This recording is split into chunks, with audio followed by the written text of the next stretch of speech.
Assalamualaikum warahmatullahi wabarakatuh. Waalaikumsalam warahmatullahi wabarakatuh. Alhamdulillah, wassalatu wassalamu ala sayyidina Rasulillah, sayyidina wa maulana Muhammad ibn Abdullah, wa ala alihi wa sahbihi wa mawalah, la hawla wa la quwwata illa billah, amma ba'du. Bapak-bapak, ibu-ibu, saudara-saudara kaum muslimin rahimakumullah. Sudah menjadi keyakinan dalam kehidupan kita bahwa segala yang ada permulaannya tentu akan ada penghabisannya.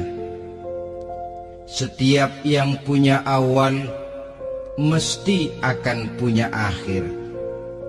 Tidak ada keabadian dalam kehidupan dunia ini. Semuanya datang dan pergi silih berganti, berubah oleh pergeseran masa dan pertukaran waktu. Demikianlah kalau kita mau merenungi kehidupan dari alam di sekitar kita.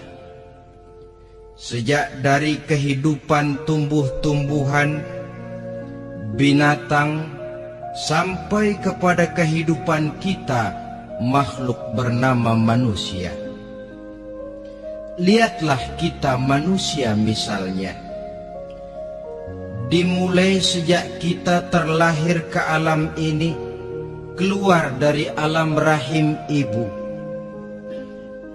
menjadi bayi yang merah tidak berdaya, untuk kemudian berangsur meningkat menjadi anak-anak. Dari kehidupan anak-anak berubah lagi kita menjadi remaja, dengan segala keceriaan dan kelincahannya. Dan dari masa remaja naik lagi kita memasuki usia dewasa, untuk kemudian berangsur memasuki hari tua. Lalu setelah kita memasuki hari tua, sehari, seminggu, sebulan, setahun, sampailah kita kepada batas waktu yang telah ditentukan oleh Allah, yang dinamakan ajal, dan bertemulah kita dengan yang disebut maut. Ini merupakan kepastian dalam kehidupan. Kalau saja kita mau merenung perubahan-perubahan yang terjadi pada diri kita, seharusnya membuat kita insaf dan sadar. Dikala remaja kita begitu lincah, punya rambut yang hitam ikal berderai, punya lesung di pipit, punya senyum yang indah menawan setiap orang yang melihat, punya kulit yang kencang dan bersih. Manakala kita memasuki hari tua, perubahan frontal pun terjadi. Kulit mulai jadi keriput, rambut yang tadinya hitam ikal berderai mulai memutih, nikmat berkurang, gigi yang tadinya utuh dan sanggup mengunyah apa saja, satu demi satu permisi meninggalkan kita. Sangat boleh jadi dikala remaja kita senyum semua orang terpikat, dikala hari tua dengan kulit yang keriput dan gigi yang tidak ada lagi, manakala kita senyum mungkin orang bakal lari dari sekitar kita. Kemana keindahan yang tadinya begitu menawan? Kemana senyum lesung pipit yang tadinya menarik perhatian orang? Pergi meninggalkan kita, berubah oleh pergeseran masa dan pertukaran waktu. Nah, bila maut datang menjemput kita, selesailah kehidupan sampai di situ?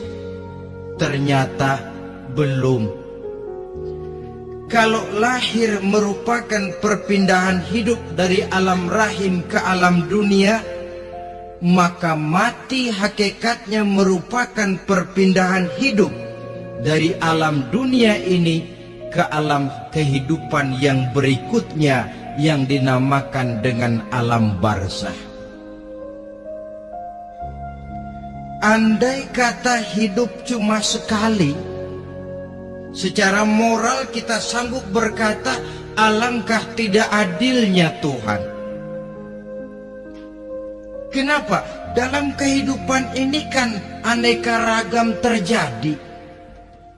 Ada orang yang zolim, ada orang yang dizolimi.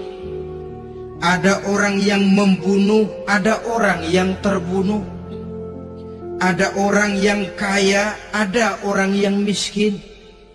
Ada orang yang jujur, ada orang yang menghalalkan segala cara. Sehingga banyak ketidakadilan yang terlepas daripada pengadilan dunia. Lalu orang pun bilang, di dunia ini katanya banyak pengadilan tapi sulit keadilan.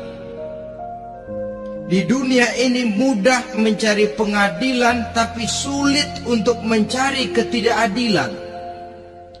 Andai kata hidup cuma sekali, tidak akan ada hidup sesudah hidup yang sekarang ini. Bagaimanakah nasib mereka yang lepas dari pengadilan dunia ini? Alangkah tidak adilnya Allah, andai kata tidak ada kehidupan sesudah hidup yang sekarang. Tentulah akan terjadi di mana orang menghalalkan segala macam cara untuk mencapai tujuan. Yang penting kan saya kaya, yang penting kan saya punya jabatan dan kedudukan tinggi. Kalau perlu jilat atas, jilat atas. Kalau perlu sikut kiri kanan, sikut kiri kanan. Kalau perlu injak bawah, injak yang bawah. Ini prinsip daripada orang-orang komunis. Dan pantas karena mereka tidak percaya kepada kiamat. Pantas karena mereka tidak percaya akan adanya kehidupan sesudah hidup yang sekarang ini. Maka saya menghimbau kepada seluruhnya, kita sudah kadung menyepakati negara ini berdasarkan Pancasila.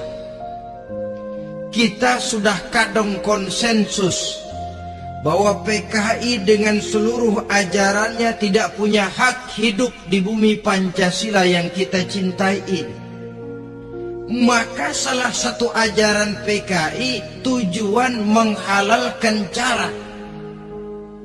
Kita orang Indonesia yang berbudi pekerti luhur, yang punya nilai budaya tinggi, janganlah sampai mencaci PKI, membubarkan PKI, mengutukkan PKI, tapi dalam kehidupan sehari-hari prakteknya prinsip komunis kita pakai.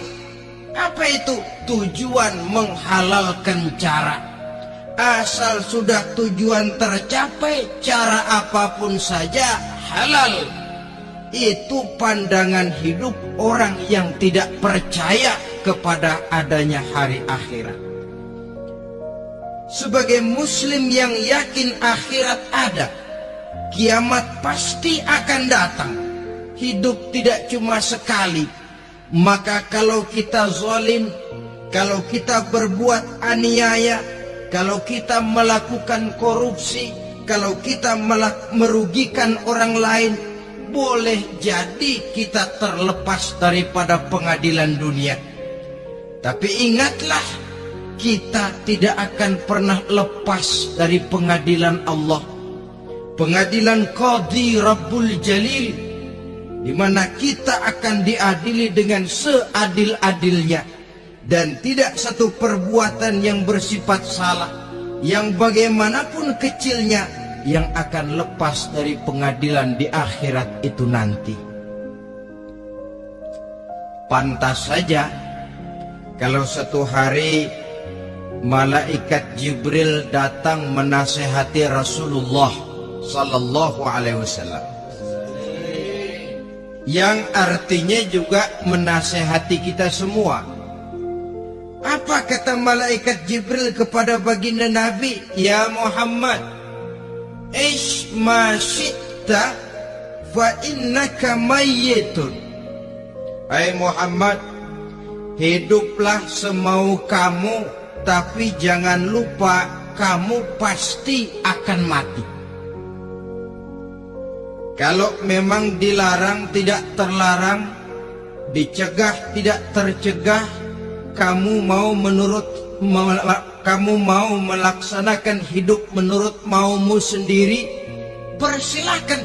Hiduplah menurut mau dan gayamu, tapi jangan lupa, fa innaka mayyitun, satu saat kau pasti bakal mati. Dan mati itu bukan akhir dari segalanya. Dia babak baru bagi kehidupan selanjutnya. Silakan hidup menurut maumu, tapi jangan lupa kau pasti akan mati. Wa'mal ma syi'ta fa innaka majziyun bih. Kerjakan apa saja yang kamu mau. Kalau kau mau menghalalkan segala macam cara, persilahkan halalkan segala macam cara. Tapi jangan lupa, kau akan mendapat balasan dari seluruh amal perbuatanmu. Wa ahbib ma syi'ta fa innaka mufariquhu. Dan cintailah apa saja yang mau kau cintai. Kau cintai anak istrimu, silahkan. Kau cintai harta bendamu, tafadhal. Kau cintai tanah airmu, kau cintai pangkat dan jabatanmu, persilahkan. Tapi jangan lupa, fa innaka mufariquhu. Kau pasti akan berpisah dan akan meninggalkan segala yang kau cintai itu. Apa artinya ini buat kita? Ternyata sesudah maut datang menjemput kita, ada kehidupan sesudah hidup yang sekarang ini. Ini yang mendorong kita untuk dalam kehidupan di dunia ini tidak melakukan prinsip saenake dhewe, semaunya sendiri saja. Asal perut kenyang, asal pangkat tinggi, asal harta dapat. Masa bodoh dengan merugikan orang lain, masa bodoh dengan menipu orang lain. Iku jenenge saenake dhewe. Muslim tidak diajarkan. Ingat manusia, setelah kau mati, setelah kiamat datang, kau akan dibangkitkan, kau akan dimintakan pertanggungan jawab tentang kehidupan yang sekarang ini. Saudara hadirin, oleh sebab itu kalau kita bicara soal kiamat, soal akhirat, ini memang masalah yang gaib, yang sepenuhnya tidak bisa dicernakan dengan kemampuan penalaran intelektual. Dasar di dalam membicarakan ini tidak lain adalah iman kita kepada Allah Subhanahu wa ta'ala. Bukan cuma zaman sekarang, dari zamannya Nabi. Orang itu kalau sudah bicara kiamat, bicara akhirat, ada yang ragu-ragu, ada yang menolak sama sekali. Bukan dari zaman sekarang, dari zaman dulu. Pernah kok satu saat Rasulullah itu dakwah menceritakan, saudara-saudara, akan terjadi kiamat di mana Allah akan membangkitkan manusia dari kuburnya untuk memintakan pertanggungan jawab. Ini dalam dakwahnya Nabi pidato macam itu. Apa reaksi orang? Yang beriman ya mantap, tapi yang tidak beriman, bajingan-bajingan Quraisy ini, mereka bertepuk tangan, mengejek, mencaci. Malahan ini yang luar biasa, ada 2 orang kafir namanya Ubay bin Ka'ab dan Al-As bin Wa'il. Mendengar pidato macam ini, mereka buru-buru pulang ke rumah. Ngapain? Ngambil pacul.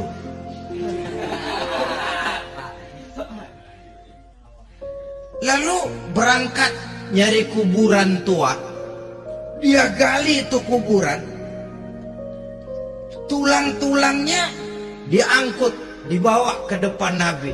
Ya Muhammad, tulang-tulang yang udah hancur begini, siapa yang bisa ngidupin lagi? Yang macam-macam aja kamu Muhammad. Nggak rasional, nggak masuk akal. Allah menjawab. Apa kata Allah? وَضَرَبَ لَنَا مَثَلًا وَنَسِيَ خَلْقَهُ قَالَ مَنْ يُحْيِي الْعِظَامَ وَهِيَ رَمِيمٌ قُلْ يُحْيِيهَا الَّذِي أَنْشَأَهَا أَوَّلَ مَرَّةٍ وَهُوَ بِكُلِّ خَلْقٍ عَلِيمٌ. Mereka memberikan perumpamaan kepada kami, kata Allah. Mereka melupakan asal kejadiannya. Mereka bertanya, siapa yang sanggup menghidupkan tulang belulang yang sudah hancur kayak begini? Qul yuhyiha alladhi ansha'aha awwala marrah. Katakan kepada mereka Muhammad, yang akan menghidupkannya adalah Dia yang telah menciptakannya pertama kali dulu. Kalau Dia sanggup menciptakan, Dia tentu lebih sanggup lagi untuk mengembalikan reproduksi ciptaan itu sebagaimana semula. Yang paling kasihan yang ragu-ragu. Akhirat itu ada apa enggak sih? Kiamat itu ada apa enggak sih? Lantaran ragu-ragu, terombang-ambing dia antara harapan dan putus asa, antara kenyataan dan idealisme. Ada yang buta sama sekali 100% terhadap keadaan-keadaan sesudah mati. Perhatian mereka hanya tercurah kepada kehidupan sebelum mati. Yang mereka perhatikan siang dan malam tidak lebih daripada urusan perut. Pergi pagi, pulang sore, peras keringat, banting tulang. Cuma soal makan, soal minum, soal pakaian, soal kendaraan, soal rumah tangga, soal anak, soal istri. Yang mereka pentingkan hanya soal-soal politik misalnya, ekonomi, pembangunan dan industri. Untuk soal-soal kayak begitu, giat betul, habis seluruh waktu untuk memikirkan meningkatkan kebudayaan, politik, sosial, ekonomi. Kadang-kadang kurang tidur, kurang istirahat, berkeliaran ke sana kemari ke tempat yang jauh-jauh. Sampai-sampai kadang-kadang terkena stres, penyakit darah tinggi, ginjal, lever, untuk memikirkan hal-hal yang semata-mata karena dunia saja. Lantas boleh jadi mereka mendapatkan kekayaan yang berlimpah ruah, mendapatkan kedudukan yang tinggi, nama yang semerbak, dikenal orang di barat dan di timur, di utara dan di selatan. Tetapi alangkah kecewanya mereka jikalau datang ajal menjemput nyawa, mati mereka, meninggalkan harta yang banyak, nama yang masyhur. Mereka disebut dengan jasa-jasanya. Radio memberitakan, TV menyiarkan, koran-koran memuat. Bahkan nama mereka kadang-kadang dikenang 2-3 tahun setelah wafatnya. Tetapi dalam pada itu, roh mereka merintih, mengeluh, menderita, karena dilemparkan oleh Allah ke tempat-tempat yang kotor. Penyesalan yang sudah tidak akan ada gunanya lagi. Saudara-saudara kaum muslimin rahimakumullah. Oleh karena itu, kehidupan akhirat bukanlah dongeng dan takhayul, bukan khurafat dan hayalan. Kehidupan akhirat, hari kiamat, adalah kebenaran dan kepastian.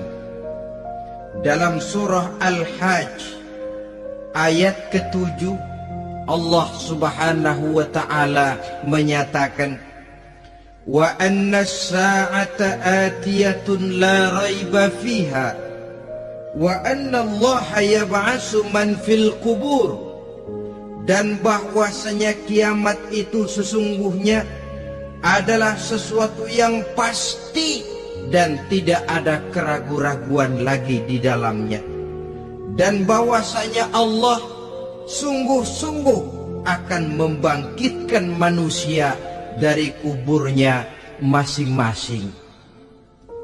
Nah, kalau kita sudah yakin kiamat sesuatu yang pasti adanya, akhirat sesuatu yang pasti adanya, dari mana pembicaraan tentang kiamat ini kita mulai? Tentu dari diri kita. Marilah kita mencoba melihat proses perjalanan hidup ini sampai kita memasuki kiamat. Hadirin, tidak ada makhluk secantik manusia. Tidak percaya? Pernah ke Ragunan? Saudara masuk ke kebun binatang, segala macam makhluk ada di situ, ratusan macam jenis binatang. Bandingkan dengan saudara, kira-kira cakep mana?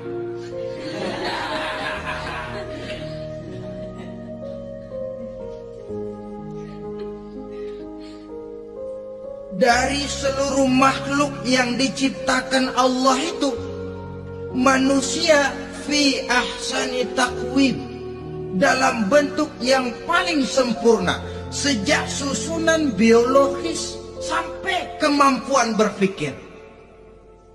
Biologis kita ya Allah, diciptakan kita begini rupa, diberikan 2 kaki untuk berjalan, 2 tangan untuk bekerja, diberikan 2 mata, dua-duanya di depan. Pernah saudara mikir kalau mata kita yang satu di depan, yang satu di belakang? Rasanya nggak laku kacamata.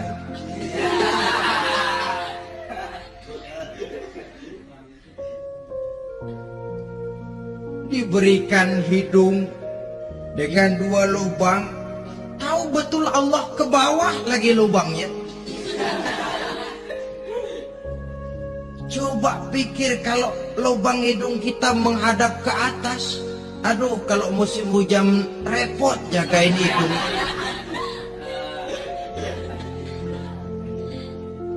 Laqad khalaqnal insana fi ahsani taqwim. Sungguh telah kami ciptakan manusia dalam bentuk kejadian yang paling sempurna ketimbang makhluk-makhluk Allah lainnya. Nah, kesempurnaan manusia ini oleh karena hidupnya terdiri dari 2 unsur pokok. Pertama unsur jasmani dan kedua unsur rohani, jasad dan roh. Jasad yang terlihat sekarang ini, potongan saudara yang ngejedok di depan saya ini jasad saudara. Ini yang berasal dari sari mepati makanan yang dimakan oleh bapak ibu kita. Lalu hasil kerjasama yang baik antara ibu dengan bapak, terwujudlah kita. Kalimat langsungnya, jasad ini berasal dari tanah yang tadi berubah dari bayi, remaja, dewasa, meningkat hari tua. Yang berubah itu jasmani kita. Kenapa? Karena jasmani itu materi, benda, daya tahannya terbatas. Dia berubah oleh pergeseran massa dan pertukaran waktu. Apa ada orang makin tua makin cakep?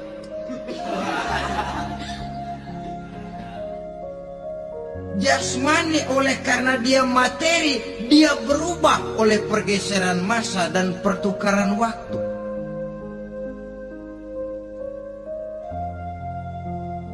Nah, yang menyebabkan jasmani itu bergerak karena ada roh di dalamnya. Ini yang menyebabkan kehidupan. Ini yang menjadi sumber kehidupan, pusat kesadaran dan pengertian dalam kehidupan manusia. Tanpa roh dalam diri kita, maka jasad kita. Pernah lihat orang mati? Nah, itu kalau orang mati, coba perhatikan. Apanya yang kurang? Kupingnya masih ada, tapi sudah tidak sanggup mendengar. Matanya masih lengkap, tapi tidak mampu melihat. Jangankan melihat, terbuka saja tidak. Mulutnya masih ada, tapi sudah tidak bicara lagi. Telinganya cukup, tapi tidak sanggup mendengar. Kakinya lengkap, tapi tidak mampu lagi berjalan. Apa penyebabnya itu? Ternyata jasmani kita, jasad ini manakala sudah ditinggalkan oleh ruh, dia tidak akan bisa berdaya apa-apa. Tidak mampu berjalan, tidak pula berbuat, tidak pula bekerja apapun saja. Saudara-saudara, dua-duanya punya kebutuhan. Jasmani ada kebutuhannya, rohani pun ada kebutuhannya. Jasmani yang jelas perlu makan, perlu minum, perlu tidur, perlu pakaian, dan sebagainya. Nah, apabila saat berpisah datang, ajal sampai, berpisahlah roh dan jasad. Dan itulah yang dinamakan dengan maut. Jadi apa sih mati itu? Mati adalah berpisahnya roh dengan jasad. Sebab itu Islam sangat menganjurkan kita untuk banyak-banyak mengingat mati.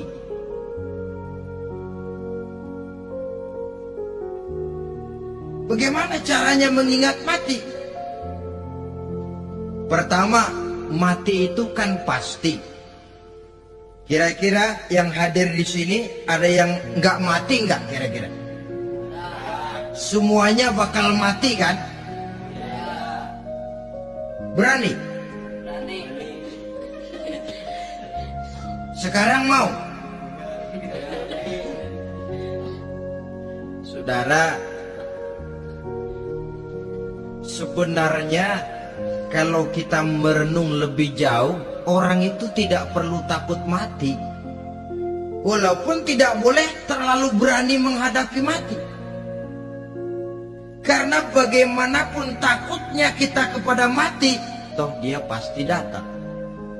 Bagaimanapun beraninya kita mati, kalau belum ajal, ya tidak mati juga. Jadi Muslim itu kan harus berani menghadapi hidup dan tidak takut menghadapi mati. Mati adalah sesuatu yang pasti. Muslim dianjurkan banyak-banyak mengingat mati dalam kehidupan. Caranya bagaimana? Pertama,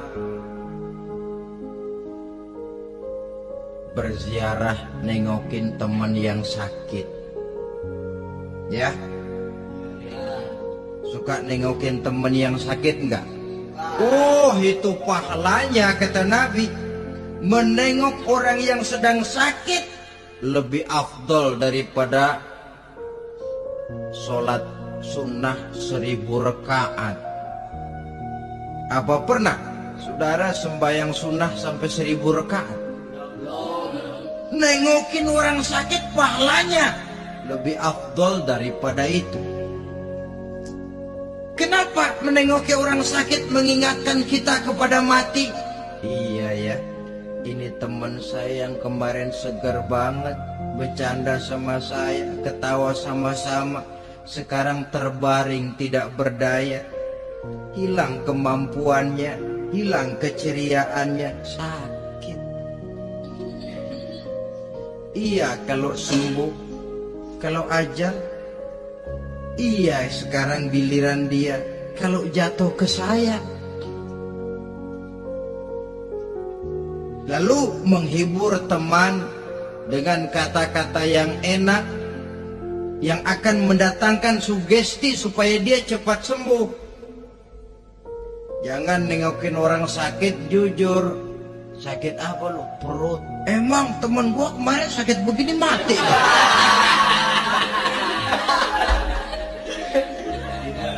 Wah, itu orang bisa jadi shock lantaran etika kita tidak akan sampai ke sana. Menjenguk orang sakit akan mengingatkan kita kepada mati. Apalagi ziarah kubur. Ada yang orang tuanya sudah meninggal? Kalau ada, ya tidak bisa tiap hari, sekurang-kurangnya seminggu sekali.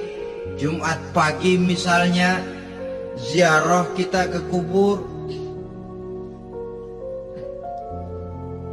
Sehingga kalau kita masuk kubur kan ada etikanya. Assalamualaikum ya ahlal kubur wa inna insyaallahu bikum lahikun. Hai penduduk kubur, keselamatan bagi kamu dan kami yang masih hidup sekarang ini insya Allah pasti bakal nyusul kamu. Iya, yang kemarin gagah bener, sekarang terbaring tanpa daya. Ini unggukan kuburannya. Yang kemarin ada, sekarang sudah tidak ada. Kemana dia? Kami satu saat pasti akan begini. Ingat mati. Lalu apalagi yang bisa membuat kita ingat kepada mati? Mengawal jenazah. Bukankah sangat dianjurkan oleh agama? Bahkan kalau bisa sejak mengurusnya, memandikannya, mengkafankannya, menyolatkannya untuk kemudian mengantarnya ke kubur. Hari ini saya antar dia ke kubur, besok boleh jadi saya yang diantar orang. Hari ini saya solatkan dia, besok boleh jadi saya yang disolatkan orang. Hari ini saya masukkan dia ke liang lahat, besok mungkin giliran saya dimasukkan orang ke liang lahat. Ingat mati, tumbuh kesadaran. Lalu daya positifnya dalam kehidupan apa? Nah, saudara-saudara hadirin, orang yang mengingat mati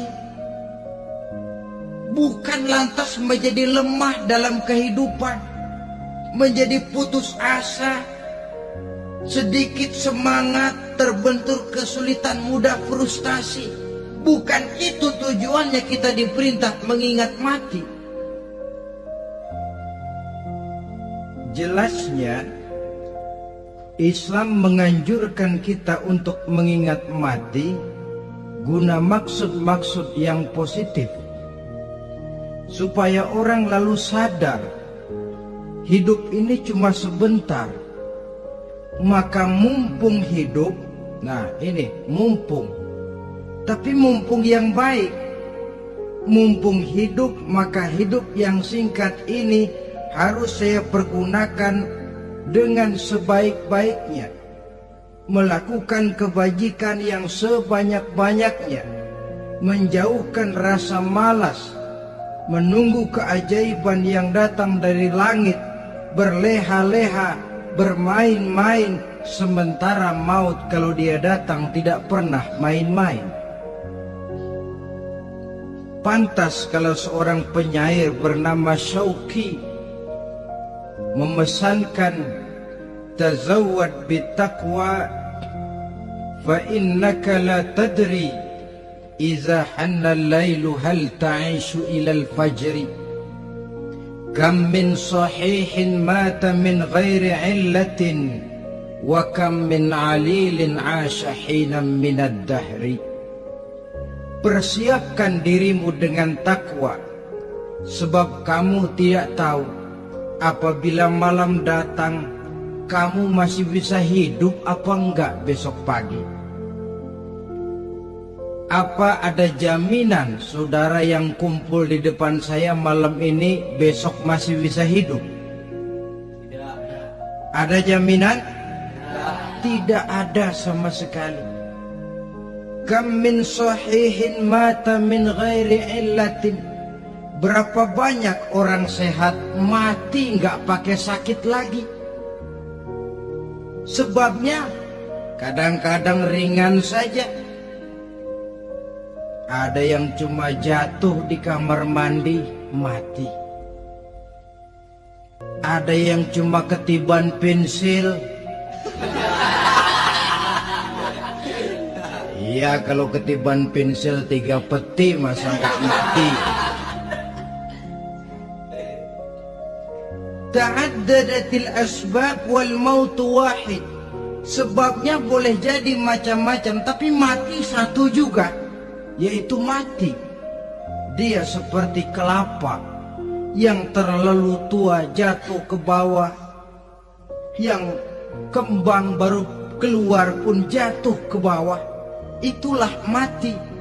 Dia datang menjemput yang bayi, dia datang mengambil yang anak-anak, dia datang juga kepada yang remaja, kepada yang dewasa, kepada yang tua sekalipun.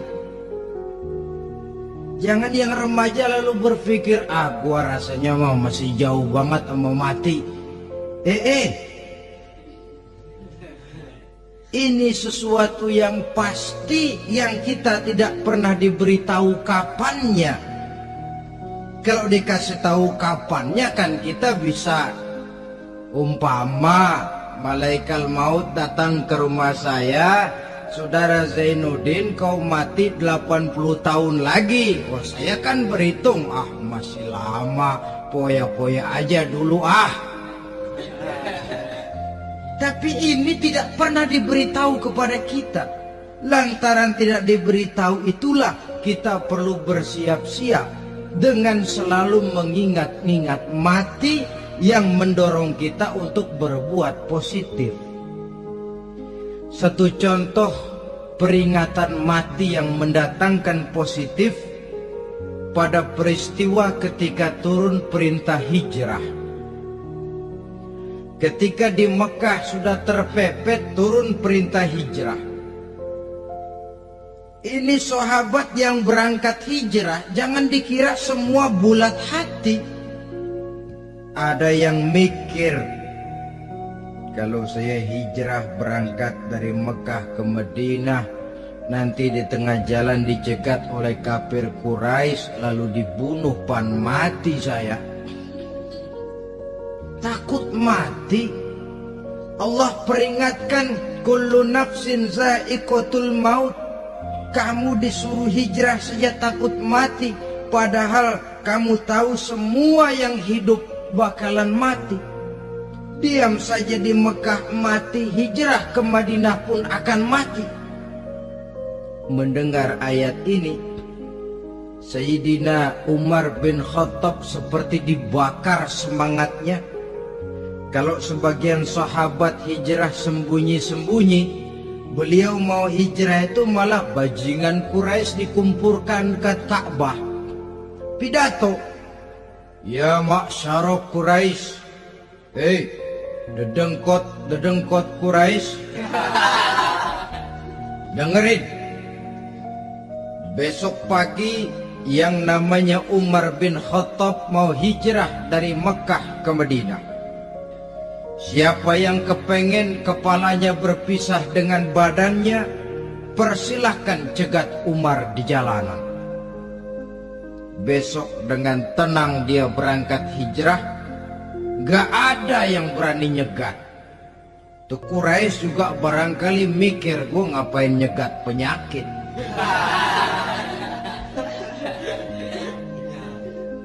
Begitu ingat mati, timbul semangat juang, timbul semangat berbuat. Ini ingat mati yang positif, bukan yang melemahkan semangat. Dah jangan kerja rajin-rajin dah, lu bakalan mati. Ini ingat mati yang salah pasang. Ingat mati seharusnya mendorong manusia untuk berbuat lebih tekun. Allah memberikan peringatan, qul innal mauta allazi tafirruna minhu fa innahu mulaqikum.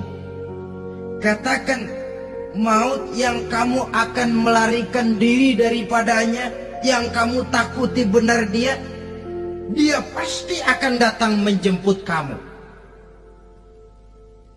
Saudara-saudara hadirin yang saya hormati, datangnya memang tidak kita harapkan yang namanya maut. Tapi sekali dia datang, tidak ada pintu tempat kita lari. Dia memang tidak pernah kita undang. Tapi sekali dia datang, mengetok pintu, kekuatan apa yang bisa menolak? Dia sebuah tanda seru dalam kehidupan. Apa yang menyebabkan orang takut mati? Pertama barangkali karena dia tidak tahu bagaimana kehidupan sesudah mati. Alam kubur gelap, alam akhirat gelap, sehingga dia bingung. Lantaran bingung lalu jadi takut. Yang kedua boleh jadi oleh bayangan-bayangan dosa yang pernah dia kerjakan di dunia ini. Kerjanya cuma menumpuk dosa. Dia gembira, bahagia, tertawa di atas tumpukan dosanya, merasa segan berpisah dengan seluruh kehidupan ini. Sehingga boleh jadi maut adalah sesuatu yang ditakutkannya benar dalam kehidupan. Tapi bagaimanapun takutnya, tidak ada tempat lari dari dia.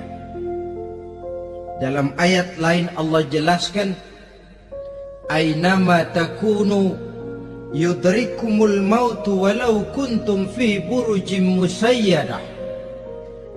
Di mana saja kamu berada, dalam benteng yang paling tangguh sekalipun, maut pasti akan datang menjemput kamu.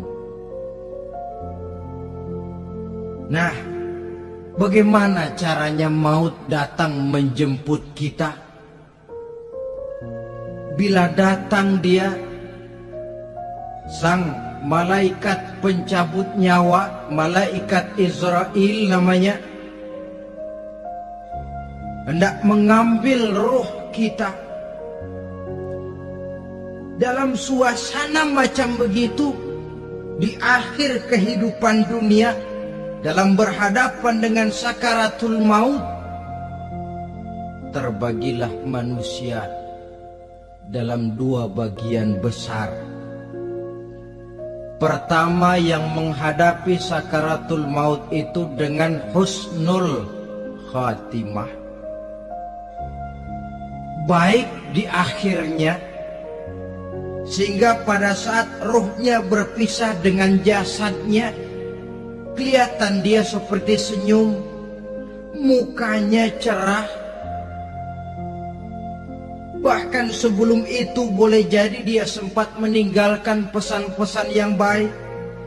Ada yang sempat azan, ada yang sempat baca Quran. Pernah kan nemui orang yang mau mati seperti itu? Yang sempat azan, yang sempat baca Quran, yang sempat meninggalkan wasiat-wasiat yang baik. Sebab apa? Malaikat maut datang menjemput mereka juga dengan baik-baik. Dicabut ruhnya perlahan-lahan, tapi sungguh pun perlahan-lahan. Pedihnya, sakitnya tetap tiada tara. Rasulullah Sallallahu Alaihi Wasallam, dikala beliau hendak berhadapan dengan sakaratul maut, diceritakan mencelupkan tangannya ke dalam gelas berisi air, lalu mengusapkannya ke muka beliau seraya berdoa, "Ya Allah, mudahkan saya dalam menghadapi sekarat ini." Beliau juga yang mengatakan bahwa sakitnya sakaratul maut sama dengan 300 kali bacokan pedang. Sehingga kita diajarkan doa. Di antara doa selamat itu kan ada, Allahumma hawwin alaina fi sakaratil. Ya Allah, mudahkan saya di dalam menghadapi sakaratul maut itu. Ketika ruh ini keluar dari jasad, mata masih mengikuti ruh itu. Sehingga kadang-kadang ada yang matanya terbelalak dan tidak sempat ditutup, terbuka terus, mengikuti roh itu keluar dari jasadnya.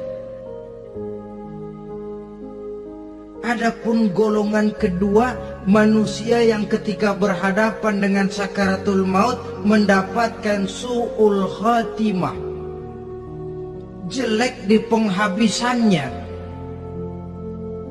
Sekaratnya sudah setengah mati, lalu jelek juga di akhirnya, mati dalam keadaan yang tidak baik, tidak terpuji. Ada yang lagi megang kartu, mati. Ada yang lagi di tempat ngadu ayam, mati. Ada yang lagi di tempat pelacuran, mati. Ada yang lagi megang botol minuman keras, mati.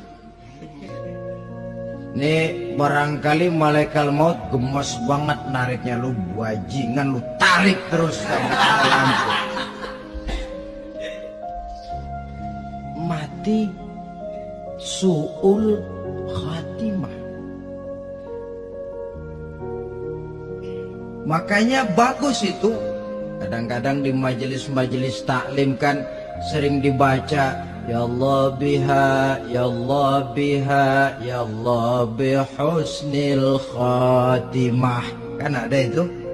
Ada enggak? Saudara hadirin, mohon agar oleh Allah kita diberikan husnul khatimah, baik di saat ruh akan berpisah dengan jasad. Ini sesuatu yang pasti. Sang malaikat maut datang menjemput nyawa. Setelah ruh berpisah dari badan, maka tinggallah sang badan, ditangisi oleh semua yang kita tinggalkan. Sehingga kepada putrinya Fatimah, ketika malaikat maut datang hendak menjemput baginda Nabi, beliau berkata kepada anaknya, Fatimah, kamu tahu siapa yang datang? Saya tidak tahu, Bapak. Yang datang hadimul lazat. Itu dia yang menghancurkan seluruh kesenangan dunia. Wa qati'us syahwat, yang memisahkan kita dengan seluruh yang kita cintai. Dia malaikat maut, Pak. Manakala jasad sudah ditinggalkan oleh ruh, itulah yang dikerubungi orang. Anak menangis, istri menangis, orang tua bersedih, teman-teman merasa kehilangan, menangisi jasad. Diuruslah jasad kita, dimandikan sebagaimana mestinya, dikafankan dengan kain putih 3 lembar. Itu yang hendak kita bawa kembali ke tempat asal kita. Pakaian sutra jas yang mereknya Switzerland wool, kain yang Samarinda, sepatu yang Belly atau Beltoni, jam tangan yang Rolex, kendaraan yang serba mewah. Tidak ada yang menyertai kita. Kain putih 3 lembar itu saja lagi. Demi setelah dikafankan, dibujurkan, kita menghadap ke arah kiblat. Orang banyak pun datang menyolatkan kita dengan 4 takbir, diiringi dengan doa. Lalu upacara pelepasan, berangkat kita meninggalkan anak, istri, suami, kampung halaman, tanah air, bahkan alam dunia ini. Selamat tinggal alam dan seluruh isinya. Tinggallah yang tinggal. Saya akan kembali ke tempat asal dari mana saya datang, untuk kembali mempertanggungjawabkan seluruh perbuatan saya dalam kehidupan ini. Manakala upacara pelepasan selesailah sudah, dimasukkan kita ke keranda jenazah, digotong orang, bismillah wa ala millati rasulillah, dibawa ke tempat peristirahatan terakhir katanya. Padahal dulu kalau mau kita istirahat, ke villa lah kita, ke Bali lah kita, ke Hong Kong lah kita, ke tempat-tempat tamasya yang indah. Oh, rupanya akan sampai juga perjalanan menuju tempat peristirahatan terakhir yang luasnya tidak akan lebih dari 2 kali 1 meter. Diusung orang kita, diantarkan orang banyak. Manakala sampai ke atas liang lahat, pengusung jenazah dibuka, diturunkan kita ke liang lahat, dibaringkan. Gumpalan tanah akan jadi bantal kita. Muka dibuka, dihadapkan ke arah kiblat. Setelah itu ditutup liang lahat kita dengan kayu. Masih belum kurang diuruk dengan tanah. Yang menguruk orang-orang yang tadinya mencintai kita, menyayangi kita. Tapi ketika jasad sudah ditinggalkan ruh, habis rupanya cintanya. Coba jasad kalau sudah ditinggalkan ruh, 3 hari aja di rumah serem. Ya mayit, siapa yang betah nemenin mayit?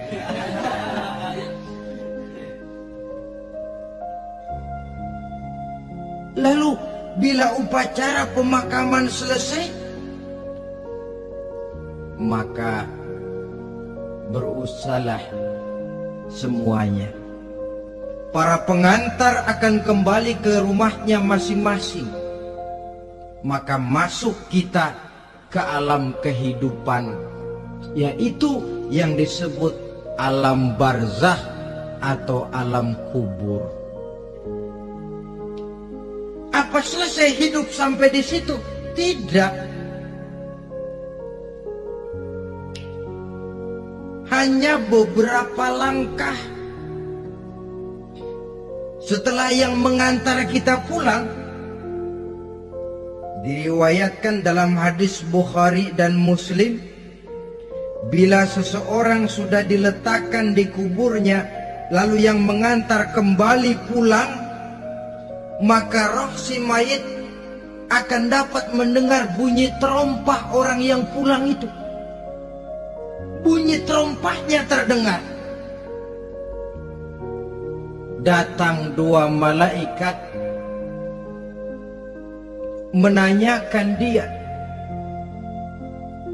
dengan pertanyaan-pertanyaan yang kalau bisa dijawab dengan betul, dua malaikat yang bernama Munkar Nakir akan bilang, jawabanmu betul, tenanglah kau di sini, naumatal arus, tidurlah kau di sini seperti tidurnya pengantin. Orang yang baik-baik di alam kuburnya akan mendapat nikmat kubur. Sehingga masa penantian yang lama, sebab jangan lupa, kita masuk ke kubur itu kan menunggu sampai datangnya hari kiamat. Jadi kalau kiamat umpama masih 1000 tahun lagi, ya 1000 tahun kita menunggu. Orang yang baik-baik penantian di alam kubur, kata malaikat, naumatal arus, tidurlah kamu seperti tidurnya pengantin. Bagaimana sih tidurnya pengantin? Nggak berasa. Iya, kata anak sekarang, endah aja udah. Begitu mendusin pagi, kata lakinya, malam sebentar bener ya Neng. Sebentar betul katanya malam. Iya, tentu saja tidak terasa. Kenapa? Dia tidak pernah memikirkan waktu. Terbawa oleh kenikmatan dan kelezatan yang dirasakannya dalam kehidupan. Tapi orang kafir, orang yang dosanya bertumpuk, tidak sanggup menjawab pertanyaan 2 orang malaikat, maka dia akan mendapat azab di alam kuburnya terus menerus siang dan malam sampai datangnya hari kiamat.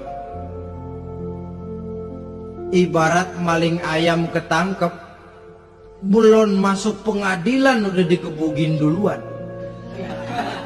Kan begitu kan? Ada maling ayam nggak di sini? Nah, itu yang nyaut tadi pengalaman itu. Di sidang belum divonis, belum digebukin babak belur. Saudara hadirin, maka alam kubur bisa merupakan raudhatun min riyadil jannah.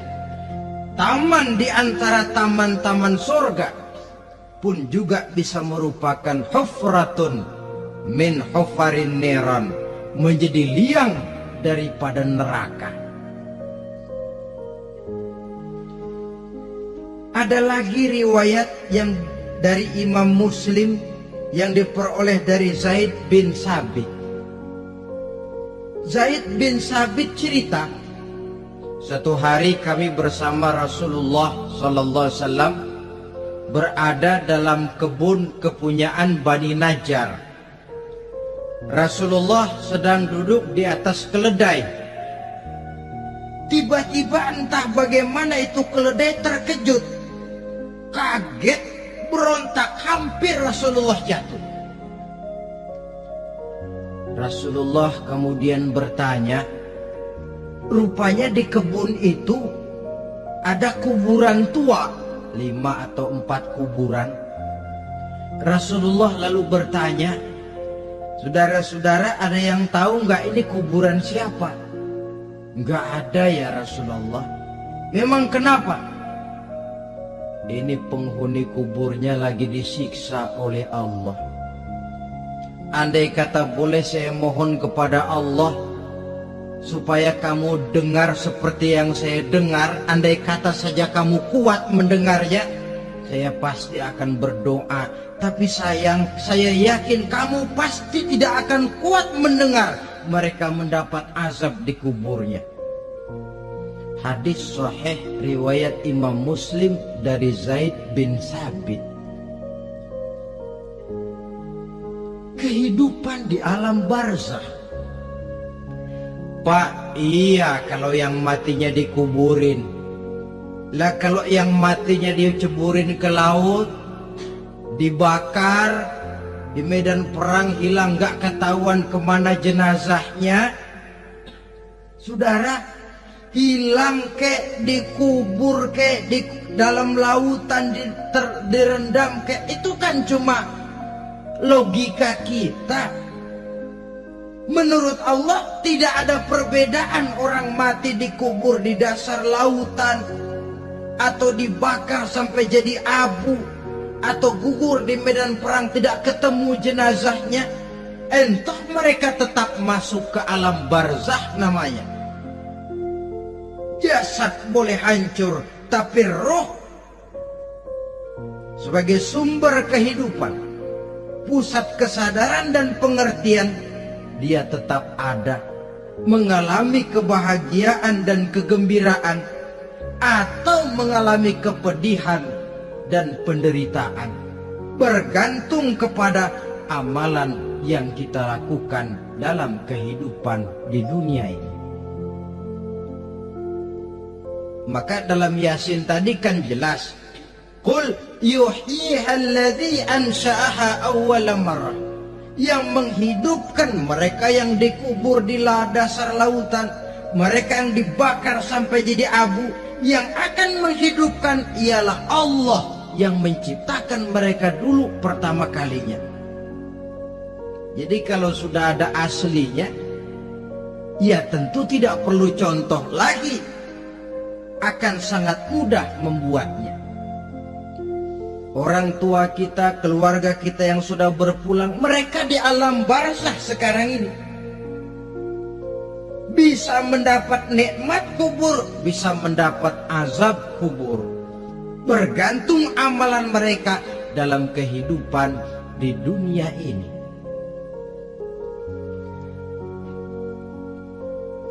Dalam Musnad Imam Ahmad dan Sahih Abi Hatim malah ada tambahan riwayat,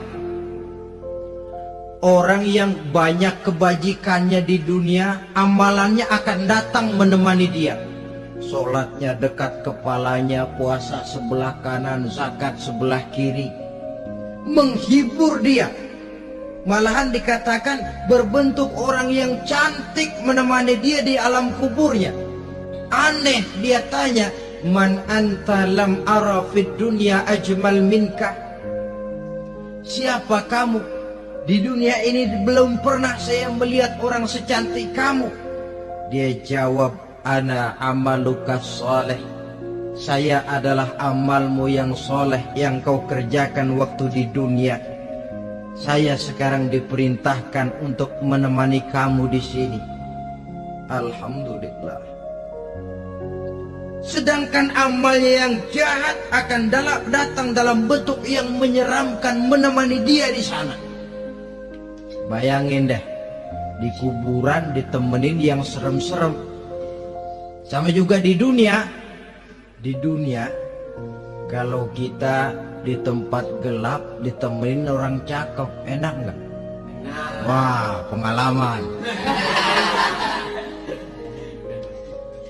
Tapi coba bayangin, sudah tempatnya gelap, yang nemenin jelek nggak ketulungan, gerah kita. Nah, saudara hadirin yang saya hormati, lalu bagaimana tempat arwah-arwah yang sudah kembali menghadap Allah yang disebut mustaqarrul arwah itu? Macam-macam tingkatannya sesuai dengan profesi dan amalannya waktu di dunia.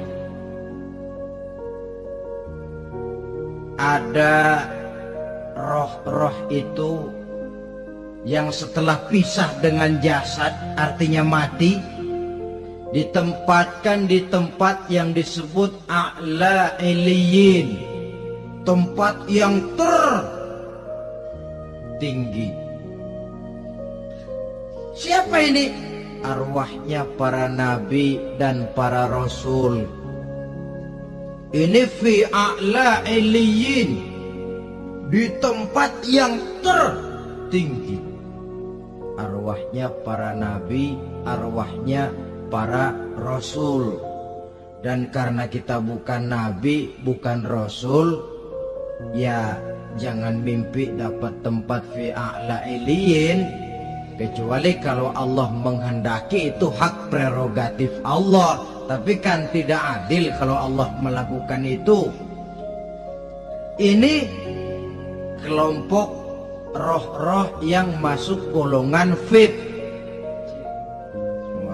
The first class. Para nabi, para rasul. Lalu ada pula roh-roh itu yang setelah pisah dengan jasadnya diumpamakan seperti burung-burung hijau yang berterbangan di perkebun-kebunan surga. Roh siapa mereka ini? Rohnya para syuhada, orang-orang yang mati syahid gugur membela agama. Nah, ini bedanya orang mati syahid dengan pahlawan, ya. Apa bedanya syuhada dengan pahlawan? Kalau syuhada, orang yang gugur membela agama, niatnya karena Allah, mati syahid. Kalau pahlawan, orang yang gugur membela negara, orang yang dianggap berjasa kepada pemerintah. Klimaksnya, kalau orang mati syahid jelas surga, tapi pahlawan belum tentu surga. Kenapa? Bergantung kepada negara macam apa yang dibelanya dan pemerintah model mana yang dibelanya. Di negara-negara komunis misalnya, banyak nggak pahlawan? Dengan sekian tanda jasa yang mati di medan perang dan sebagainya. Kira-kira pahlawan komunis masuk surga enggak? Ya, kalau pahlawan komunis masuk surga, kita enggak kebagian kapling di surga barangkali. Inilah bedanya pahlawan dengan orang mati syahid. Kemudian ada pula roh itu yang tertahan di pintu surga. Tertahan di pintu surga.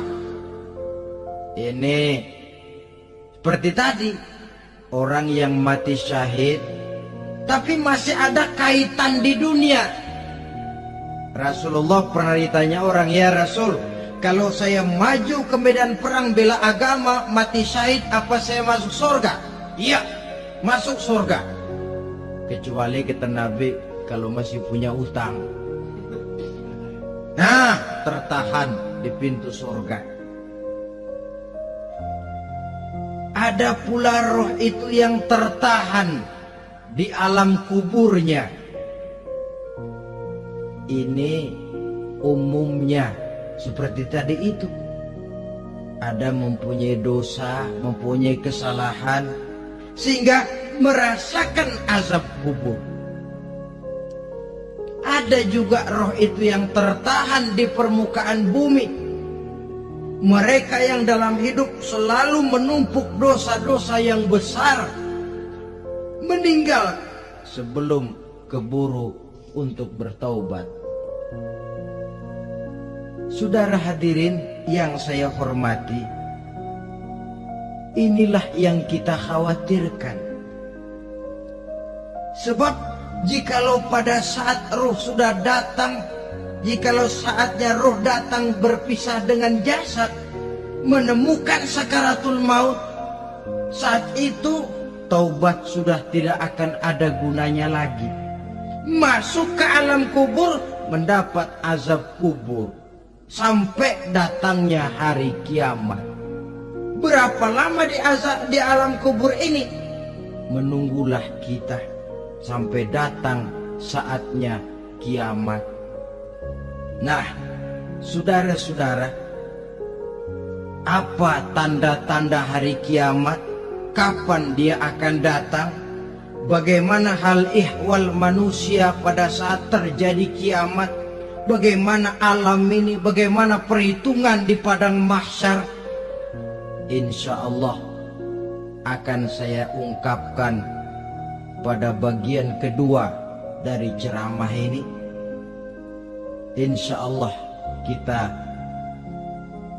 akan lanjutkan pembicaraan ini sampai kepada terminal paling akhir, surga dan neraka. Inilah saja pertemuan kita pada kesempatan kali ini. Terima kasih banyak atas segala perhatian. Mohon maaf atas segala kekurangan. Wabillahi taufiq wal hidayah. Wassalamualaikum warahmatullahi wabarakatuh. Waalaikumsalam warahmatullahi wabarakatuh.